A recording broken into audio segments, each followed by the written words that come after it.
L'objectif de cette formation, c'est de familiariser les parties prenantes avec le cadre normatif et environnemental qui régit le secteur du pétrole et du gaz. Mais aussi, c'est de leur faire comprendre les enjeux liés à l'exploitation de telles ressources. Cette volonté de renforcer la capacité des acteurs part d'un constat. La réalité est que aussi bien le gouvernement du Sénégal que les acteurs de la société civile, que les parlementaires, bref, tous ceux qui représentent le peuple, à qui appartiennent ces ressources naturelles, ne sont pas encore véritablement préparés comme le sont les entreprises multinationales qui exploitent ces ressources-là à travers le monde.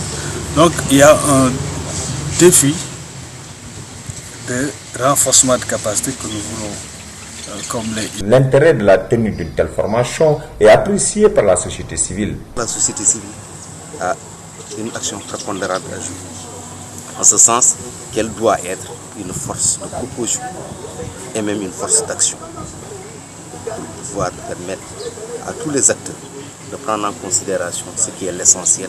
Ceux qui disposent de ces ressources-là doivent tirer profit de ces ressources.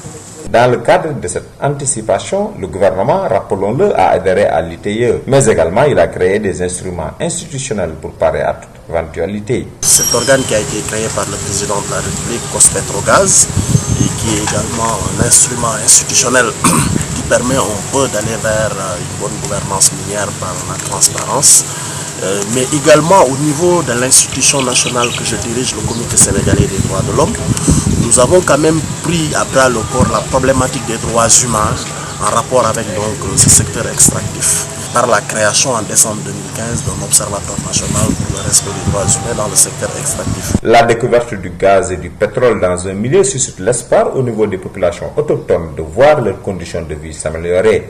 Mais ce n'est pas toujours le cas. Nous allons être riches. C'est un réflexe que les populations ont. À Kédougou, ce n'est pas forcément le cas avec l'exploitation de l'or.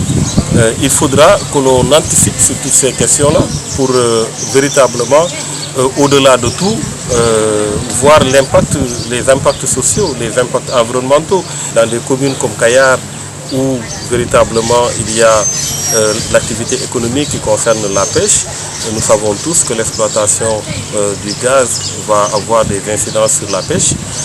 Nous sommes très conscients de cet état de fait. Donc nous anticipons sur toutes ces questions-là et nous sommes très heureux d'être accompagnés par Oxfam. Le Sénégal doit tirer les enseignements d'autres pays où la découverte du pétrole et du gaz, au lieu d'être bénéfique aux populations, a produit des conflits et des calamités. Que Dieu nous en garde.